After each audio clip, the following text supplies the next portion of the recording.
কি অপরাধটা কি করেছি, কি অপরাধটা কি করেছি, কি অপরাধটা কি করেছি?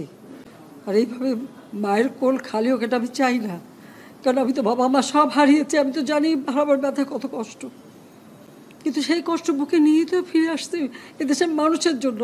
এখানে আমার তো কোনো চাওয়া পাওয়া নাই।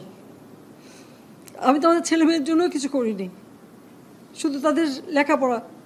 নিজেরাই চাকরি করছে, নিজেরাই পড়েছে, আমি কতটুকু করতে পেরেছি, কিন্তু আমি দেশের মানুষের জন্য করেছি। যাক, আমি আর কিছু বলতে পারি না।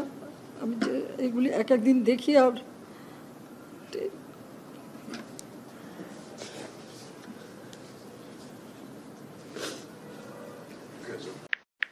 নাটক কম করো প্রিয়।